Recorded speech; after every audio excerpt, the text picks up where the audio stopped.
nimuhorane umukama ivyo dusoma mu njiri nyeranda nk'uko yanditse Luka.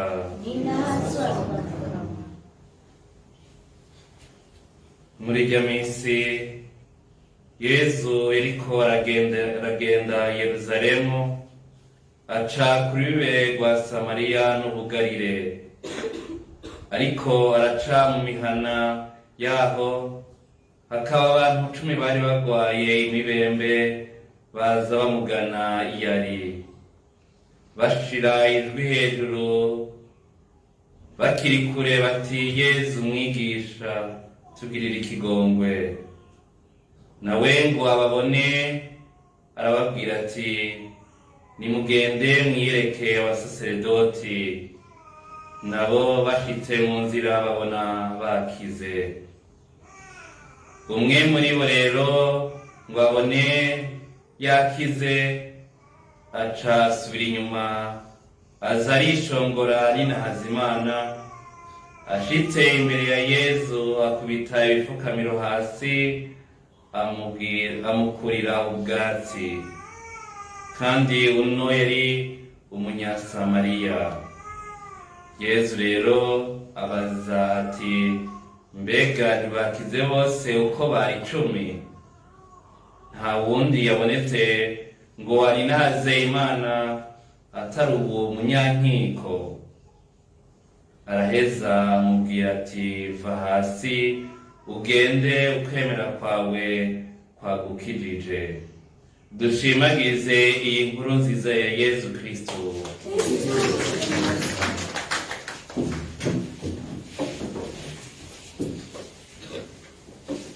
Bavukanye, twebwe twaje kurinahaza Imana muri no kanyiranda y'imisa. Twebwe twaje gukengurukira umukama ku byiza yamatugirira. Twebwe twaje kumwihweza ngo tumubwira dukize ibiduhanamiye ku mutima. Yezu no munsi aratwereka ko ari mukiza, ko icamuzanye ari ukudusubiza ubuzima, ko icamuzanye ari ukudutyorora ibicumuro byacu byose, ariko akadusaba kwama tumukengurukira iminsi yose. Inkuru nziza turiko turazirikana abavukanye uno munsi. Yezu yakirije abantu 10 bari Abayahudi, abo mukama yari yararonkereje urukiza, abo Yezu yaje gukiza. Hakabamwo uyu munyasamariya, novuga nti abo Abayahudi babona ko atarukiza bakeneye, ko ari abo gupfa, ari abakagirire. Ariko bavukanye ububasha bw'Imana kwakira Kristo mu buzima bwacu, hari icyo bidukura. Kwakira Imana mu buzima bwacu, ubuzima bwacu burahinduka. Uko abantu bahora batubona, uko abantu bahora badufata, bigahinduka navyo nyene. Abari biteze urukiza bakize, hama barigira kuko nta kindi bari bafana na Yezu. Ariko uyu munyasamariya amaze kubona ko akize, yumvise yogaruka gukengurukira Yezu. Kenshi umukama bavukanye aratugirira ibyiza ko twabimusavye, ariko gukinguruka biratunanira. Kuza tumugana ngo tumuninahaze tumukengurukire, ugasanga biradutakuwa amazi, kuko umenga umukama dukijije n'ibisanzwe. Ariko uyu mupagani, uyu munyasamariya, we atari yizigiye urukiza, amaze kuronka yabonye ko ari ikintu gikomeye umukama amugiriye, agaruka amushimira. Yezu ati, uwo beretse urukundo ruke akenguruka guke, ariko uwo beretse urukundo rwinshi akenguruka cane. Uyu munyasamariya rero amaze kubona ko akize, yumvise ko atarabikwiye, agaruka gushimira Imana. Hari igihe natwe bavukanye mu bunywanyi dufite n'Imana, mu kuza gukengurukira Imana kenshi, mu kuza mu ngoro yayo, tubifata minenerwe, bikaba muri kamere yacu kuza mu misa n'ibisanzwe, sinoreka gusenga, gukubita urumenyetso n'ibisanzwe, ukibera huko shetani ikakureba ukabiba mwuko, muwe ugasanga mu buzima bwawe ubuhinduka no gukenguruka si iby'urukundo rwinshi, ariko n'ibyo gucana uvuga nti reka nkenguruke nta kundi. Dusabe bavukanye ingabire no gukenguruka iminsi yose, uko biri kose dukenguruke. Kanatsinda Umukama yahaye ububasha ekleziya muryango mu kuduha abasaseredoti. Mwumvise ko Yezu baje akababona yababwiye ati nimugende mwiyereke umusaseredoti. Nta jambo na rimwe yavuze, ariko bashitse mu nzira kuko bari bemeye kuja kwiyereka umusaseredoti basanga bakize.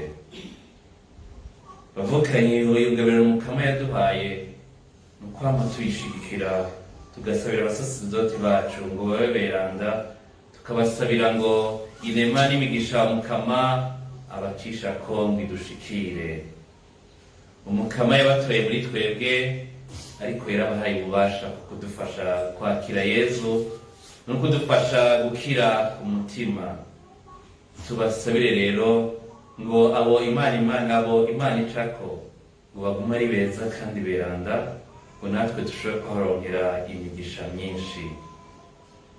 Umukama ko yabaduhaye ngo baze baradusabira kandi badusengera ngo dushobore gukira kandi tube beranda mu buzima bwacu. Ibyo batubwira byose, ijambo ry'Imana baturonse iminsi yose, no kuryakira nk'ijambo ry'abantu, no kuryakira nk'ijambo ry'Imana, hakuryakira nk'ijambo ry'abantu. Uyu munyankiko amaze gukira yabonye ko kugira ngo yegere Yezu yabanje kuja kwireka abasaseredoti. Natwe bavukanye kugira ngo twakire ijambo ryiwe, ijambo ry'Imana, twakire ukarisiya mu buzima bwacu, bituronse akamaro, bitugirire neza, nuko twokwama twiyereka umusaseredoti akadutyorora imibereho y'ibicumuro byacu, akadutyorora akabi kacu, akadutyorora igicumuro cyose, ngo ijambo ry'Imana ukarisiya twakira tuwakire ahantu hameze neza kandi hatunganye. Mwumvise mu gisomwa ca mbere tumaze iminsi tuzirikana c'igitabo c'ubwitonzi.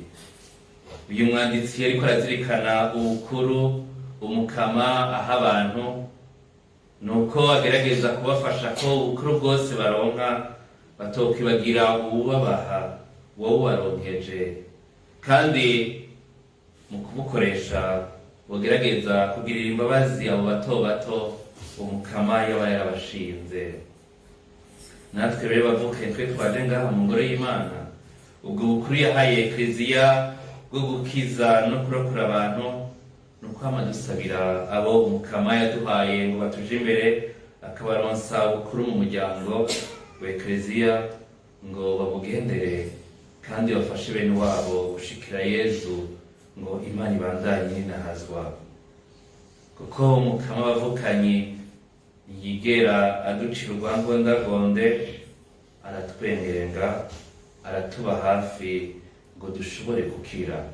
Nico gituma ari Imana mu buzima bwacu, kuko yatwiyeretse mu rukundo ntangere, akatwiyereka ko ari umunyakigongwe, ari umunyembabazi. Igihe cyose ducumuye tuza tumugana, nawe akatwoza nk'umuvyeyi, agasura akatwambika impuzu nziza, hama tugatamba dutarika twigana uwatugiriye neza.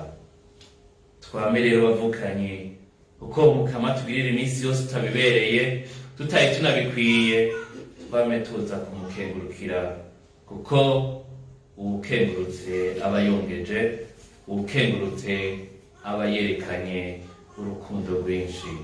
Twisabire rero bavukanye muri n'umukanyiraza y'imisa umutima wo gukenguruka no gusabira ababyeyi bacu muri ekleziya. Amen.